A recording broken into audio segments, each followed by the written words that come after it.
Mother Teresa smiles for the cameras as she gently tends to a dying man in her Calcutta hospice. But when the journalists leave, the scene transforms. The medications are locked away. The needles remain unsterilized. The same dying man is left writhing in pain, a pain she once described as beautiful suffering. Behind her beatific smile lies a dark truth. The world's most celebrated nun built an empire of suffering that served power, not the powerless. In her private journals, she confessed to feeling no presence of God for nearly 50 years, yet publicly proclaimed divine inspiration while accepting millions from dictators with blood on their hands. The saint of the gutters wasn't what you've been told. Her halo was crafted not in heaven, but in the workshops of political propaganda. You felt that opening like a punch. It is not the scene most people carry in their heads when they think of Mother Teresa. What you learned in schools and saw in documentaries is a softer image, one that fits cleanly into a lesson plan about virtue. In classrooms and on Sunday altars, she appears exactly as the biography intends. A fragile woman in white and blue, a life that begins with a calling and ends in sanctity. Born Agnes Hoxha Bojaxiou in 1910 in Skopje, she is taught as an almost cinematic figure. A young girl who knew early that God had a plan, a novice who left home for a convent, a teacher in Calcutta who, in 1946, felt a call within a call on a train to Darjeeling. That moment becomes the hinge of the whole story. From it flows missionaries of charity, humble homes for the dying, orphanages, clinics, and a life dedicated to the poorest of the poor. Narration, photographs, and schoolbooks compress half a century into a neat moral arc. She rejects comfort, embraces poverty. She touches the untouchable and, by doing so, redeems them. The world rewards that narrative. In 1979, she receives the Nobel Peace Prize. Honors and medals follow. A Presidential Medal of Freedom, countless honorary degrees, and in 2016, beatification by the Catholic Church crowned by canonization. The final frame in this version is unmistakable. A halo, a crowd, a pope pronouncing her a saint. End of story. Listen to the official voices that shaped that version. In a televised acceptance speech, the Nobel Committee praised an extraordinary example of selfless service. In a Vatican homily, a cardinal described her as proof that holiness still moves nations. And in a best-selling documentary voiceover, calm, luminous Malcolm Muggeridge's lines turned light into miracle. Look at that glow. This is the face of God on earth. These are concise, clean statements that teach a single lesson. Faith is simple and sacrifice is beautiful. Why does that story work so well? Because it comforts. It solves cognitive dissonance. It reassures an anxious modern West that compassion can exist without conflict, that the poor can be treated as souls rather than problems, and that institutional religion still performs moral miracles. For the Church, the script is useful. For Cold War politicians, it is handy. For donors and networks, it is marketable. The need arc gives everyone what they need. A saint who is politically neutral, visually photogenic, and ideologically non-threatening. Imagine a film montage that sells this. Slow pans across Calcutta alleys, soft light on a thin face, a hand smoothing a blanket. Music swells at the right moments. The images are chosen to invite tears, not questions. Newsrooms replay the same frames because audiences respond. Donors send money because they see proof. Textbooks adopt the montage because it fits a moral syllabus. The official story becomes a cultural product. Two short synthetic quotes capture the tone of the mythology you grew up with. A textbook blurb reads like this: Mother Teresa showed the world how to love the poorest among us. A televised sermon offers: her life proves that humility and prayer are the greatest instruments of social change. Both sound polished and unassailable. They close off messy questions about policy and power. Yet the polished narrative is not merely simplification. It is selection. Facts that complicate the tidy plot are softened, omitted, or framed as peripheral. Controversies become footnotes. Financial records that suggest institutional wealth are smoothed over. Reports from volunteers who saw suffering as neglect are minimized as the misperceptions of outsiders. The official version offers an answer to an uncomfortable modern question: how to care for deep structural poverty without challenging those who profit from it. The answer offered is appealing: individual charity, personal sacrifice, spiritual conversion. It avoids political accountability. You have seen this story before in other places. Think of any modern brand narrative that transforms a complex social issue into an emotional snapshot, then packages it for mass consumption. When you watch the neat montage, you are invited to feel, not to analyze. That was the genius and the danger of the official Mother Teresa story. We can map the myth into simple frames: origin, vocation, action, consecration. Each frame performs a function. Origin proves authenticity. Vocation explains the uniqueness of the call. Action proves efficacy. Consecration seals moral authority. Together, they form a narrative that resists nuance. But the more carefully a myth is constructed, the more it benefits those who commission it. In this case, who benefits? The Church gains a modern symbol of holiness at a time when secularizing trends worried religious authorities. Western governments during the Cold War gained a counterpoint to atheistic communism, a moral proof that faith can solve suffering without state planning. Local elites gained an image that deflected attention from systemic failures. And donors gained photographic proof that charity works. Not everyone profited in the same way, but the net effect was to produce an icon whose value extended well beyond prayer books. Consider the map of convenience: a church eager for a contemporary saint, Cold War powers eager for an ideological foil, media seeking moving content, and developing governments glad to have an international figure highlight individual lives without forcing systemic critique. Each of these actors had reasons to promote the simple story. When narratives are flattering, memory tends to ossify. Schools teach a version that passes an exam. The media repeats a frame that reliably drives engagement. The Church canonizes an image that consolidates influence. The result is a cultural lock-in. Once cemented, the myth protects itself with repetition and the social costs of dissent. Here is the key question that opens the investigation. If the official story is so tidy and so widely repeated, what does it leave out? That omission is not neutral. It is, in itself, an argument. And when the argument becomes decisive, when, for example, a global icon receives endless honors while serious questions about practices, money, and political alliances remain unanswered, that omission deserves scrutiny. You recognize the shape of the myth. Now imagine looking at those same moments not through the idealized lens of publicity, but through the smaller, harsher vision of daily life. What do the alleys look like up close? What do the wards smell like? Who makes the routine decisions that keep a hospice running? Where did the money go? Who did it oblige? The task now is not to tear down an icon for the sake of scandal, but to trace the joints and seams of the image to see how it was stitched. The official story is comforting because it reduces cognitive load. But comfort can also be an anesthetic.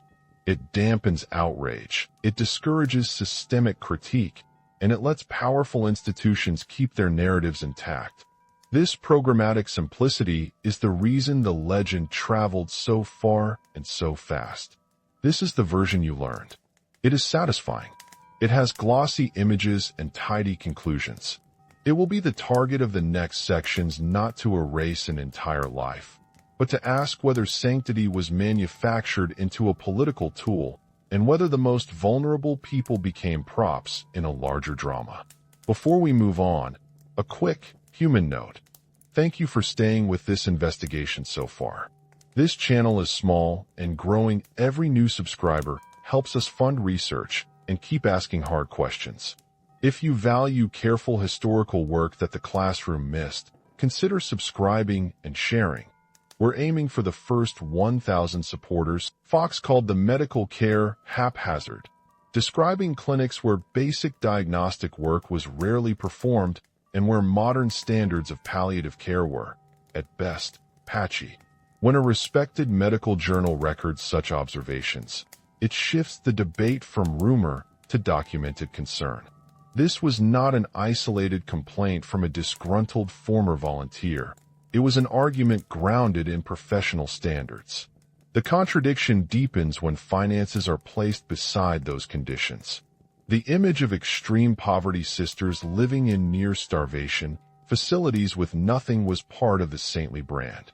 Yet financial investigations found that the missionaries of charity, by the early 1990s, held millions of dollars in bank accounts. One account in the Vatican Bank reportedly contained over 50 million. To see the debt of sensory misery alongside a cold ledger raises a question that is unavoidable. Where did the money go? Look at it visually. On one side, a ward with thin mattresses, family members sitting on the floor, a patient clutching an unwashed blanket. On the other, ledgers, sums, transfers, accounts in foreign banks. The contrast is jarring and does not vanish under appeals to mystery. It invites a chain of inquiries: accounting practices, donor transparency, and the governance of a religious order entrusted with both money and moral authority. Volunteer accounts raise other ethical questions that make the official humanitarian label harder to sustain. Several former workers reported that baptisms were performed on dying Hindus and Muslims without clear consent. In moments of extreme vulnerability, when a person barely clings to life, rituals of conversion can shift from pastoral care to proselytism.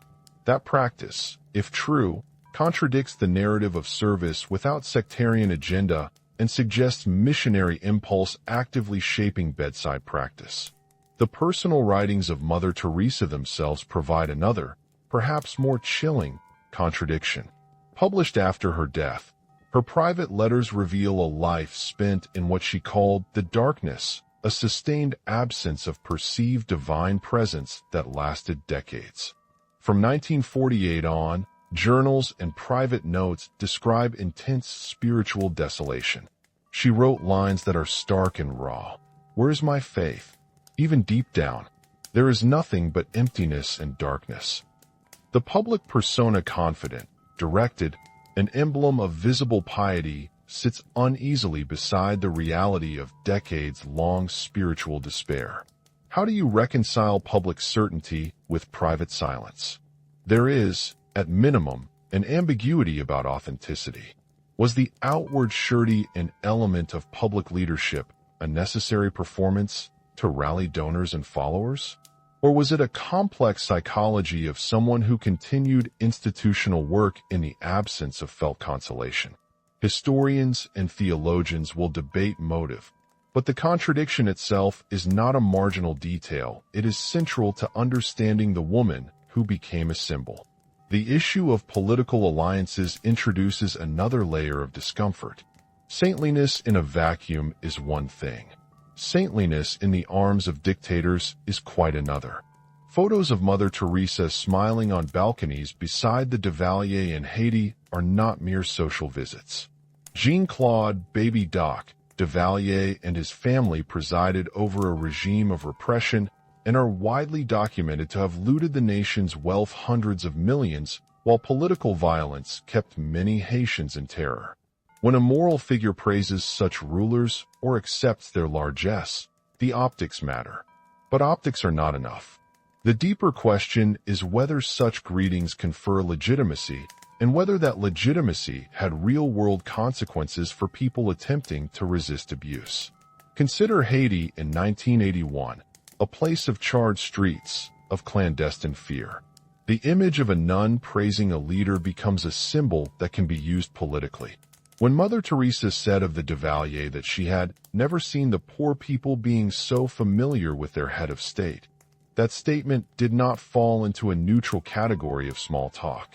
It provided international cover. The Duvalier needed an image of normalcy, an embrace from a global saint translated into a kind of moral imprimatur. That imprimatur is not innocent when dissent is crushed at home. This pattern repeats. Visits to Albania to salute Enver Hoxha's grave, tours with Bal Thackeray months after his party engaged in anti-Muslim riots look less like impartial outreach and more like strategic alignment. Were these meetings transactional? In many cases, the evidence suggests they were.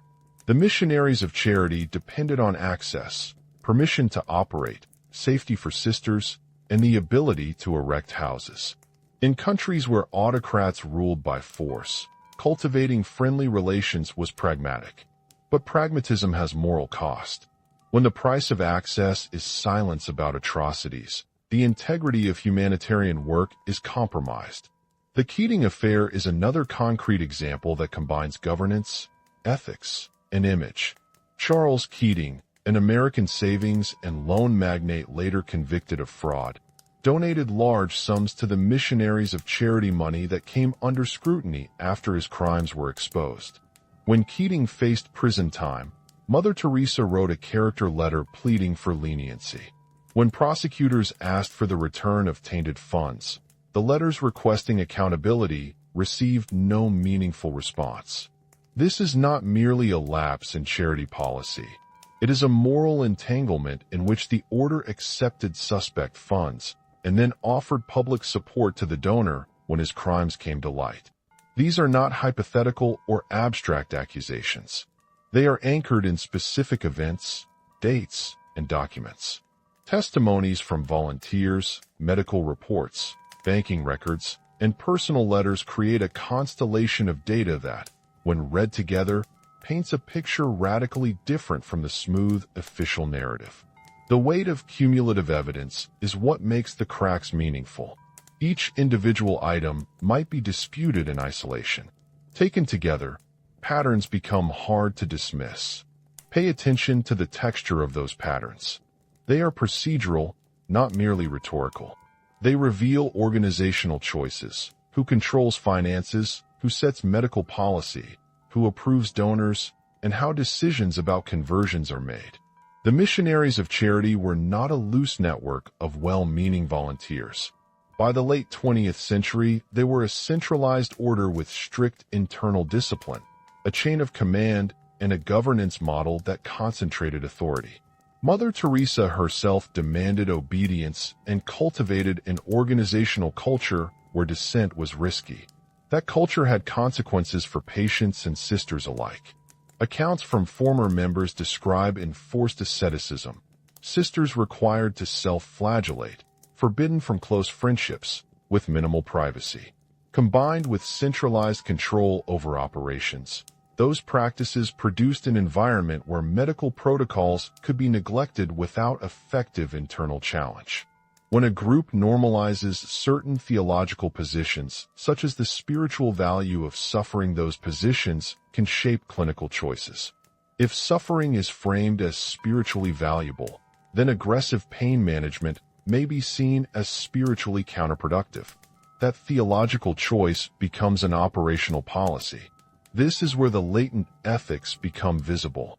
The order's theological prioritization of redemptive suffering informs bedside decisions. The phrase, beautiful suffering, was not an abstract sermon. For some it was policy. When asked by volunteers whether more could be done for pain control, staff responded with arguments about the spiritual meaning of pain. For the patient in front of the bed, that argument smells less like pastoral care and more like neglect. That smell accumulates into a public scandal when contrasted with financial opacity. If donors give millions and a cult of suffering justifies minimal medical care, donors and institutions must be asked whether their funds were used to relieve suffering or to expand the organization's reach, its buildings, and its brand. The ledger and the ward together reveal an ethical dissonance that cannot be smoothed by pious rhetoric. Archivists and whistleblowers also contributed to these fissures. Letters unearthed in archives, memos from local offices, and leaking bank statements provided material evidence that the myth-making machinery was not purely organic. It involved deliberate decisions about where photos were taken, which facilities journalists were allowed to see, and which facts were disclosed. She did, by every reasonable reading. The question is how that love was translated into institutional practice, how it interacted with political power, and whether the form it took served the living poor or deferred their suffering into a pious narrative that benefited powerful actors. The cracks suggest the latter, at least in many instances. These are not peripheral details. They form the first substantial fissures in a legend. They transform a comforting narrative into a dossier of uncomfortable facts, and they prepare the viewer for a harder look at the human decisions and political bargains behind the face of the saint. What comes next is a closer inspection of those bargains, the meetings, the letters, the transfers, the photos, in an attempt to document not only the inconsistencies but the causal chain that made them possible. If the first cracks made you uneasy, the next section will show you how the machinery behind the image operated, step by step, in ways that turned devotion into diplomacy and charity into influence. Behind the spotless photographs and sanctifying speeches, there was a calendar of meetings, flights, and envelopes, a different choreography than the slow, reverent scenes the world loved. Imagine a small office off a narrow Calcutta lane. A wooden table scarred with ink stains, a brass tray with stamped envelopes, a ledger with hurried entries in different hands. That room was where the practical work of maintaining a global order was done, permissions secured, donations logged, alliances made. It looked ordinary until you begin to trace the names on the letters. When you picture Mother Teresa at work, you probably see her bending over a frail body, smoothing a blanket. In the margins of that image was another figure, the networker. She was never just a nun with a bowl. Photographers later noticed the juxtaposition, grimy wards, and a woman who rarely traveled economy. She took private jets when schedules demanded, met presidents in marble halls and bankers in discreet suites. The domestic routine of the house's simple meals, small cells, nightly prayers sat beside a very modern operation for raising money and ensuring access. There is an odd intimacy to the list of patrons. A roll call of autocrats and tycoons reads like a map of where permission and protection were cheapest. Jean-Claude Duvalier kissed her hand on the balcony of the Haitian presidential palace. She took awards and posed for portraits. Enver Hoxha received a visit that was reported in state media. Charles Keating, a man tied to a massive financial scandal, appears in files as a donor of $1. 25 million. Those are not abstract connections. They are transactions in time and space. They carried practical benefits. Land for a new house, the quick granting of visas, the silence of local authorities when criticism threatened. In each case, the gift bought more than gratitude. It bought access and security. To understand the logic, picture a map of fragile states, of closed societies, of corrupt officials who could close a house, expel sisters, or shutter medical activities with a single phone call. In many countries, the missionaries of charity could work only with official blessing. That created a bargaining position. We will serve your people if you let us serve them. The bargain was often presented as apolitical charity. In practice, it required cultivation. The bargain also came with a cost. To keep clinics open and missionaries safe, the order cultivated relationships that sometimes looked like complicity. When a leader's brutality was clear to anyone paying attention, public praise from a woman in a sari did not sit neutrally in the air. It landed in newspapers and on leaderboards of legitimacy. Inside the order, decisions were fast and centralized. Mother Teresa was the axis. Accounts from former sisters describe a strict hierarchy. Directives from her office were followed without open debate. She expected absolute obedience. Dissent was rare and often discreet. That structure made it efficient to expand rapidly. Within decades, the missionaries of charity grew into hundreds of centers across dozens of countries. But efficiency had a human cost. You can imagine a young sister, trained in a local hospital, arriving full of medical hope and finding protocols that privileged ritual over analgesia. She would quickly learn whom to consult and whom not to challenge. Procedures for donations, for medical supplies, even for rites at death, were answers to how the order preserved itself. Lean, spiritually rigorous, and tightly controlled. Medical volunteers tell a consistent story. When a foreign doctor arrived at one of the better-seen houses, folders appeared with folders. A nurse produced a bag of tidy pills. A television crew would be ushered to a small, neat ward. But those curated spaces were temporary. The rest of the facility, the long wards where the poor lay side by side, had older beds, fraying sheets, and a distinct absence of morphine. They smelled of disinfectant attempts that never quite worked. They smelled of body fluids and of the city outside hitting the walls. That sensory reality matters. It contradicts the curated images and raises a simple accountability question. If millions were donated, why did the clinical reality remain grim? Financial opacity answers partly. Donations flowed in from a surprising range. Ordinary parish collections, wealthy benefactors, and controversial figures. The order accepted gifts that were later revealed to have dubious provenance. When investigators traced some money, they found accounts routed through intermediaries and, in one prominent report, a large sum in a Vatican bank account. The order insisted that funds were used for charitable works. Auditors and critics asked for transparency. The order was not designed to provide. In a system built on unquestioning obedience, records could be framed as matters of spiritual privacy. That framing resonated with donors who wanted to believe in a holy envelope more than in detailed ledgers. Beyond money and access, there were conversations about conversion and conscience. Volunteers and former members reported instances where dying patients of other faiths were baptized or prayed over in ways that blurred pastoral care and proselytism. In a culture of urgency where death could arrive within hours, rituals performed with the language of salvation can be life-changing or coercive depending on consent. These are not theoretical debates. They are bedside decisions. A sister who considered suffering the closest path to Christ might view a last-minute baptism as a final kindness. A family member who initially declined a rite would experience it as a violation if they later learned how it had been done.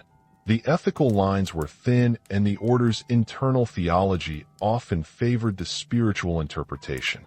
It is important to say what this does not prove. It does not prove calculated evil. It does prove a certain institutional logic. When theological conviction, an appetite for expansion, and a protection-seeking relationship with power converge, the result is pragmatic and morally fraught. The missionaries of charity were not an NGO in the modern, secular sense. They were a religious order with missionary objectives, accountable first to their spiritual mission and then, often opaquely, to the structures that enabled that mission. The private letters complicate the personality at the center. You already know she wrote of darkness, a private spiritual silence stretching for decades. That silence sits uneasily beside a public figure who deployed certainty like currency. Some companions interpret the letters as signs of deep interior struggle, someone who continued to act on the memory of a call even as the felt presence of God had receded. Others see in those notes a kind of disciplined theatricality, public assurance to sustain donors, private emptiness to maintain humility. The letters supply both pathos and paradox. They make the leader simultaneously pitiable and strategically powerful. Even more human are reports from within. Sisters told of austere routines, sleeping on thin mattresses, limited food, vows that extended into a punitive asceticism. Some described practices that border on abuse, self-flagellation, extreme fasting, and rigorous suppression of personal attachments. These practices were framed as holiness, as discipline needed to win souls for Christ. But they also created a culture where obedience eclipsed questioning. In a tightly bound order, Medical protocols can be subordinated to spiritual doctrine. When a leader preaches the redemptive value of suffering, it becomes plausible within that culture to limit comfort for patients and sisters alike. Those traces point to a fundamental question. Whose interest did the order ultimately serve, the poor in the beds, or the powerful who stood in the slow-moving light of photographs? The answer is not uniform. It is a messy calculus of faith, strategy, and survival. But the pattern of repeated choices, praise for rulers, acceptance of suspect funds, a theology that sanctified suffering, begins to look less like naive devotion and more like a pragmatic ethic built to preserve the order itself. And that ethic, practiced for decades, had consequences beyond the houses. It shaped what donors expected from charity and what states expected from religious organizations. It offered a model of compassion that required little state reform and rewarded private ostentation. That model would travel fast. If all of this feels like a betrayal of the simpler story you grew up with, you are not alone. The next question is concrete. When a moral figure takes photographs on a balcony with a dictator, does that act ever stay merely symbolic? Or does the image become a bartered currency that legitimate power can spend? The answer lies ahead, where one photo op in Port-au-Prince becomes a pivotal, damaging exchange. There is a photograph that refuses to fade. January 1981, Port-au-Prince. A balcony, flags snapping in a warm wind, cameras clustered like birds. In the center stand two figures who should never be photographed as partners. Jean-Claude "Baby Doc" Duvalier, the heir to a violent, kleptocratic regime, and Mother Teresa, the nun whose name had by then been washed through the world's most sympathetic filters. The caption in French reads, "With the President." The image was everywhere. It read as benevolence. For many Haitians it read as betrayal. To see why, you must widen the frame. Haiti at the time was not merely poor. It had been hollowed out by decades of looting and terror. The Duvalier family had siphoned somewhere between $300 million and $800 million from national coffers, money that could have funded clean water, clinics, schools. Those were not just accounting numbers. They were the difference between a child surviving a fever and a country reeling in a constant state of emergency. Meanwhile, the Tonton Macoute, a paramilitary force, enforced the family's rule with disappearances, beatings, and random killings. The noise of that violence was never entirely hidden from the world, but when a globally renowned moral figure praised the family, it drowned out many other voices. What was said on that balcony matters. Mother Teresa accepted an award and, in a short speech, praised the family spirit she observed under the Duvalier.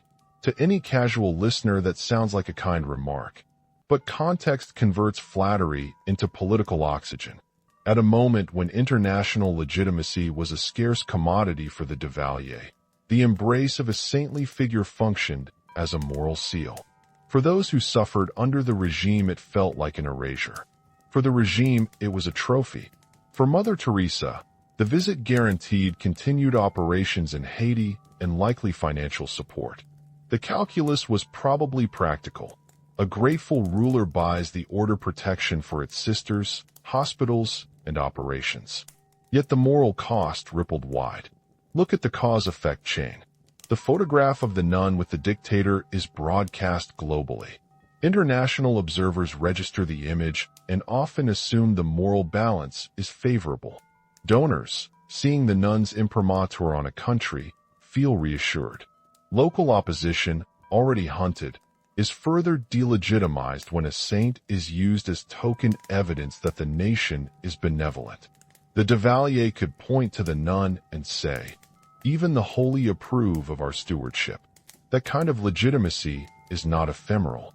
It inflates speeches, limits scrutiny, and drowns out the cries of victims. This pattern repeated elsewhere. In Albania, a visit to pay respects at the grave of Enver Hoxha, whose Stalinist purges silenced thousands, was equally jarring to any historian who knew the cost of Hoxha's regime. In India, A tour with Ball Thackeray months after riots in Bombay suggested a dismissal of sectarian violence when the order embraced a polarizing leader. Each meeting served a similar strategic purpose: access and protection, yes, but also a moral blanching of the powerful. But the Haiti balcony is uniquely instructive because of what came after. Shortly after the visit, documents surfaced: bank records, letters, and later investigative journalism that suggested the funneling and hoarding of donated funds into accounts that were not obviously serving frontline medical needs. In the immediate aftermath of the photo op, little direct accountability came. The image had done its work. Questions were muted in mainstream outlets. That mutedness is itself a kind of culpability. The moral bargain reached in Port-au-Prince had human consequences down the ladder of ordinary life. Hospitals that could have been upgraded remained undersupplied. Needles continued to be sterilized inadequately. Pain relief protocols were not consistently updated. Sisters worked within constraints that the order itself had the means to change, yet change was often deferred. Why? Part of the answer is institutional priority. Expansion of mission and preservation of autonomy outweighed systematic improvements in care that might require transparency or public scrutiny. Part of the answer is theological. The spiritual narrative that valorized redemptive suffering made certain forms of pain acceptable, even desirable from the order's perspective. When the Keating scandal erupted in the United States, the order's entanglement with dubious money became even more visible. Charles Keating, later convicted of fraud, had donated large sums. Reports indicate Mother Teresa wrote a character reference for him when he faced sentencing. That letter functioned like a private plea from a public figure, an exercise of moral capital on behalf of a man whose business dealings had robbed savings of ordinary people. The optics are as stark as the Haiti photograph, a moral authority interceding for a fraught benefactor. When prosecutors asked for the return of funds tied to misconduct, the order's response was limited. The silence spoke loudly.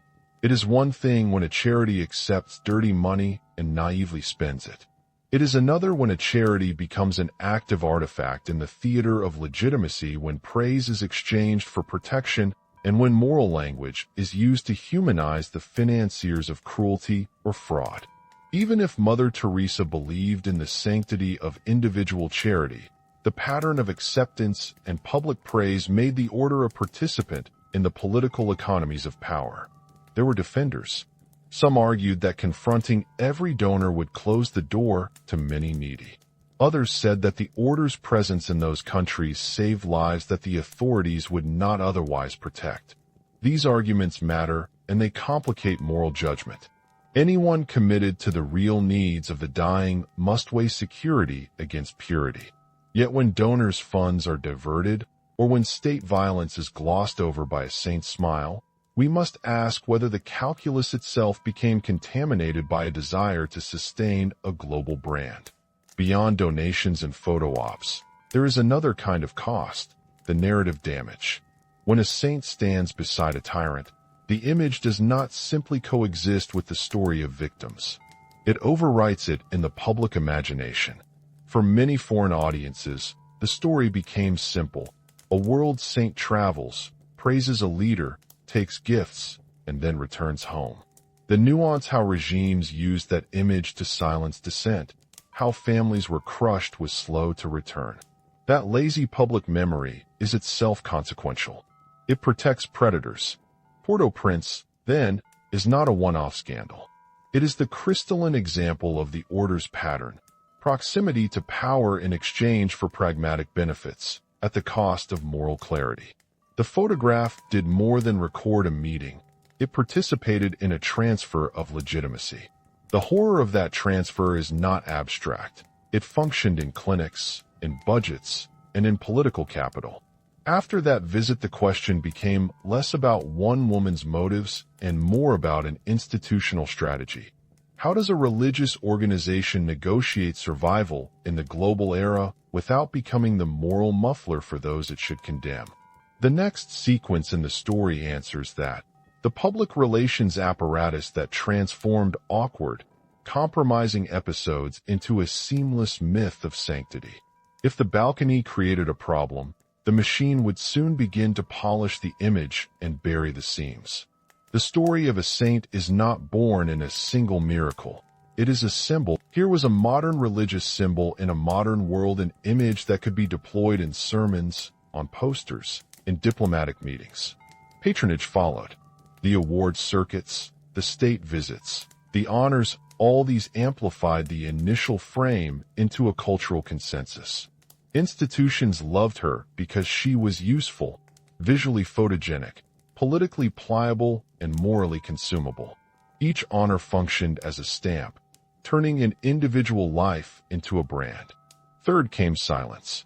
Institutions that benefited from the image had no interest in disruptive scrutiny. Requests from investigative journalists were deflected or funneled to facilities that performed. Critics, Hitchens among them, were dismissed as cynical. The line between skepticism and ideological attack became a rhetorical shield.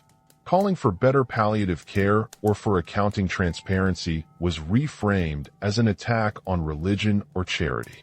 It is an old defense. Conflate criticism with heresy, and the public shrinks from asking hard questions. Look at the tools of myth building, and you see a pattern used across history. First, an anecdote that can be staged.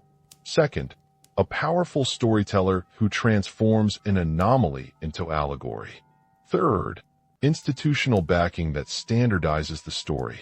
Fourth, media repetition until the story becomes common sense. Muggeridge provided the anecdote and the storyteller role. The Vatican and Western elites provided the institutional backing. Television and textbooks performed the repetition. The end result was not spontaneous veneration. It was deliberate manufacture. There are moments when the machinery shifted from presentation to editing memory. Photographs of the order's better facilities were circulated widely. Less flattering records, letters questioning practices, ledgers hinting at odd accounting. Whistleblower accounts were archived, deprioritized, or labeled as anomalies. Archives themselves became contested spaces. What to save, what to publish, what to seal. The order's claim to spiritual secrecy often functioned as an argument for limited transparency. When a reporter asked for full access to accounts, the refusal was framed as respect for religious life. The reframing worked. Most donors did not demand more than good faith. The propaganda machine used not only praise, but also story simplification. Consider school textbooks and Sunday sermons that reduced a complex half-century into neat moral axioms. Mother Teresa showed us how to love, or humility and prayer changed the world. Those sentences are not neutral histories. They are pedagogical technologies. They teach a lesson. The world is fixed. Salvation is private. Systemic questions can be postponed. In classrooms worldwide, the message hardened into a moral grammar that left little room for public policy debate. It is crucial to differentiate the components of this machinery. Some actors were opportunistic politicians seeking soft power, donors seeking absolution through charity. Others were sincere believers who wanted to help. The machine functioned precisely because sincerity and calculation interlocked. Muggeridge sincerely believed in what he saw. The Vatican sincerely valued an accessible modern saint. Donors sincerely desired to feel good, or they desired influence. That mixture made the myth palatable and resilient. Mass culture then sealed what institutions began. Films, coffee table books, commemorative stamps, hospital wings named in her honor, these all turned a narrative into consumption. Iconography entered daily life. The white sari with blue stripe became shorthand for virtue. Once a visual shorthand exists, it shapes decisions outside of the original context. Politicians could reference a saint in policy debates to signal compassion without reform. Corporations could film their CSR ads against the same aesthetic. The image became a tool of moral outsourcing. If we donate, we are doing good. If our policies create inequality, that is someone else's problem. The propaganda machine also produced a theological payoff for the Church. In an era when secularization worried the Vatican, here was proof visual, global, emotionally persuasive that Christianity could respond to suffering with humble virtue. The canonization process itself drew on that established image. Miracles were framed within a sanitized narrative that seldom interrogated the institutional choices that produced suffering in the first place. The Church's interest in having a modern emblem of holiness dovetailed with the Order's interest in reputation maintenance. The fit was mercifully snug. Not all myths survive scrutiny. Over time, elements of the story buckled under pressure. Medical articles, investigative books, whistleblower testimony, and skeptical documentaries introduced counter-narratives. Yet the machine had made the myth sticky. For many people, the original comforting image remained primary. The critiques felt like noise. That is the power of cultural manufacture. Once cogent images enter a society's emotional economy, contradictory data must pile up to dislodge them. And even then, for many, disbelief is difficult because the myth does not exist merely as information. It is a part of a moral identity. The propaganda machine is also adaptable. When criticism emerges, the machine recalibrates. Release a best-selling memoir, stage a new compassionate scene for cameras, declare secrecy as respect. New stories are written to absorb the criticism. The machinery is not static, it learns. This explains something important. The creation of a saintly myth around a living figure is not simply the triumph of sentiment. It is an operation political, cultural, and economic that reorganizes public attention. It turns discrete, sometimes troubling facts into exceptions, and it builds a dominant narrative that is hard to dislodge. The manufactured saint becomes, in effect, a public policy instrument, a signal that individual charity is the morally correct response to structural injustice. What remains after the machinery does its work is not only a person in the public imagination, but a template. That template, visually compelling, institutionally useful, emotionally manageable, continues to shape how the powerful and the pious think about suffering. It offers a comfortable moral architecture. If suffering is sanctified, then the urgency to change systems diminishes. That is the machine's ultimate effect. After you see how the myth was made, you have to ask, how different would the world be if the machine had promoted accountability rather than aura? If the camera's photographs supply closets and accounting books as readily as hands folded in prayer, would the balance of power shift? That question is not rhetorical. It points directly at our capacity to imagine different public goods and at our responsibility to demand them. And if you think the machine belonged to another era, consider how similar techniques operate today. The same pattern: carefully staged images, complicit institutions, sanitized narratives reappears in new causes and new celebrities. Unpacking one case is an active method. It teaches you to look at the light, to ask who set the lights, and to wonder what parts of the stage remain unseen. The next stage in our investigation returns to the person behind the myth and asks the uncomfortable question: who was she, really, when the cameras were off and the ledger closed? That portrait will not give comfortable answers. It will, however, make the story harder to use. She was not, in the end, a single story. The portrait that survives after peeling back the varnish is neither hagiography nor hatchet job. It is a study in contradiction, an anatomy of conviction and calculation tangled together. To understand her honestly is to hold those tensions at once. A woman of austere habits and absolute demands, a manager of ritual and ledger alike, a religious thinker whose logic placed spiritual value on physical pain. Begin with character. In public, she performed humility with a virtuoso's precision. The soft syllables, the measured smile, the white sari folded just so. In private, she exercised authority like any founder who fears dispersion, commands delivered in terse phrases, discipline enforced through ritual, dissent curbed by the weight of obedience. Sisters remembered strict schedules, admonitions against sentimental attachments, a governance style that mixed maternal language with military exactness. It made the order efficient. It also made it brittle. Efficiency can become silence. Obedience can become concealment. Her objectives were layered. There were choices in clinical philosophy, where modern palliative care could relieve agony. Doctrinal frames made suffering a sacrament. Nurses and visiting doctors described reused needles, rudimentary hygiene, and an emphasis on diagnostics.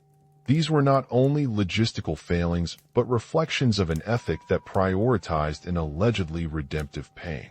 Her politics were not ideological so much as transactional. She met dictators because dictators were the gatekeepers. She accepted the gifts of kleptocrats and contractors because gifts funded expansion. Sometimes the gifts were explicit high-profile donations from Charles Keating or the Duvalier. Sometimes they were implied a photograph on a palace balcony, a medal pinned on a president's chest. Those moments functioned like seals. They certified access, but they also conferred respectability. For the regimes, the endorsement of a figure presented to the world as holy was cheap legitimacy. For the order, it was an open door. The moral trade-off endorsing or at least failing to denounce brutality in exchange for institutional protection was a recurring choice. Then there was the inner life, the private darkness that complicates everything. Her letters, her journals, the lines she wrote in solitude about absence of presence, these are not peripheral details. They are central to the honest portrait. Imagine a nun who becomes a global icon, yet writes that she cannot feel God. She performs public certainty and private doubt simultaneously. That paradox is revealing because it reframes some of her decisions. If one believes salvation is not yet secure, one might act with an urgency that excuses compromise. If one feels abandoned, one might seek worldly anchors, honors, friends in high places, the consolation of recognition. The decades-long darkness she recorded suggests that some actions were attempts to shore up a mission and an identity in the absence of felt transcendence. Impact completes the portrait. The missionaries of charity saved lives in a narrow sense. They provided shelter, a clean bed where none existed before, ritual attention for the dying. For many individuals, those acts were not theatrical, but real, offering dignity in the last hours. Yet institutionally, her priorities shaped outcomes differently. Funds that could have modernized facilities, professionalized care, or supported public health interventions were funneled into expansion or into guarded accounts. The consequence was a pattern: visible compassion married to institutional opacity, private doubt matched with public sanctity. This is not to paint her as an archetypal villain. The record shows genuine tenderness and sacrifice, devotion and discipline. It also shows strategic compromises and theological choices with measurable effects. The honest picture is stubbornly ambivalent. A founder who loved ritual and order. A manager who embraced power to preserve presence. A woman who preached the mystery of suffering even while the poor she served could have benefited from less of it. And there is one more detail that pulls these threads together: the ritual of image-making she perfected. She wanted to be a symbol, and she allowed others to make her one. That willingness created her global sanctity and seeded the structural choices that followed. The question that opens at the end of this portrait is not merely what she believed, but what an institution built on ambiguous belief becomes when it must feed itself, and how visible holiness can let systems of power persist. Expect that the next scene will show how those systems were polished, propagated, and finally exported into the present far beyond the walls of any hospice. The legacy she left is not only iconography. It is a set of habits, default assumptions, and vocabulary that circulates in halls of power, in boardrooms, in TV studios, and in classrooms. Call it the Mother Teresa effect, a shorthand for charity as symptom management, an ethic that prefers intimate compassion to systemic change. It is small acts of kindness dressed as ultimate answers to structural violence. Picture a politician on a podium, praising private charities as the moral backbone of social policy while cutting budgets for public health care. Hear an annual CSR spot where a corporation sends executives to an orphanage for a day, cameras rolling, narrative tidy.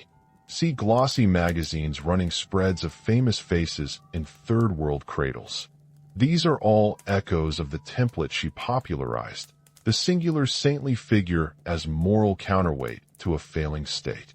The effect is comforting. It is also convenient for those who benefit when systems stay broken. In the political plane, her image has been used to justify minimalist governance. Leaders invoke acts of charity as proof that society is caring. They argue that civic problems can be outsourced to pious organizations. The consequence is predictable. Rights-based policy debates get reframed into narratives of voluntary giving. When public welfare is recast as moral uplift performed by saints and NGOs, demands for structural reform, universal healthcare, sanitation, minimum wages lose urgency. The dramatic image of a white-sashed nun cradling a child becomes a visual alibi for policy austerity. Religiously, she provided a template for sanctity that privileges endurance over transformation. Sermons that lift up the virtue of redemptive suffering echo in decisions about pain management and reproductive health. In many communities, the rhetoric that suffering ennobles has been used to rationalize inadequate care. In hospitals and hospices managed under similar theological frames, pain relief is sometimes deprioritized, not merely from lack of resources, but from core doctrine. The debate is moral and clinical. When does acceptance of suffering become neglect? In culture and commerce, the image sells. Pilgrimage circuits, branded merchandise, commemorative hospital wings, fundraising galas all recycle the saintly script. That script simplifies moral imagination. You can feel good about giving $1 and a picture, while systemic actors continue extraction elsewhere. Companies donate and produce PR. Their donations are tax-deductible, their reputations burnished, and the economic structures that generate inequality remain intact. That is the charitable industrial complex in action. Charity amplifies brand, absolves responsibility, and displaces public accountability. There are also subtler, psychological residues. We internalize a moral grammar in which salvation is private and suffering is meaningful by itself. Young volunteers learn that compassion is a series of staged gestures. Students are taught that moral action is individualistic rather than collective. Public memory learns a lesson. When a suffering person is made picturesque, the urgency to change the conditions that produce suffering dulls. You might have seen this pattern without naming it. You saw it in campaign commercials that cut to images of volunteers instead of policy proposals. You saw it in news segments where a corporate donation closes a story about long-term exploitation. When you think of our modern global charity culture, you are often thinking in the aesthetic and moral vocabulary she helped make familiar. But there is another, harsher legacy. The sanctified image of suffering she embodied can become a political shield. In Haiti, the balcony photo with Duvalier was not merely an awkward moment. It was a functioning device of legitimacy. Across decades, similar gestures have been repeated, saints and celebrities lending moral capital to rulers and regimes. That moral capital is not neutral. It circulates as protection, deflection, and, at times, erasure. When a figure of universal approbation appears beside a tyrant, international scrutiny blinks. It buys time. It buys silence. The cultural afterlife is adaptive. The same techniques, carefully curated images, selective access, narrative simplification, institutional repetition are now baked into media strategies everywhere. They have been modernized and professionalized. Think tanks, PR firms, global NGOs, and film studios all know how to stage the moving image and monetize empathy. The sugar of spectacle masks the bitter medicine of inaction. This is not fatalism. It is a diagnosis.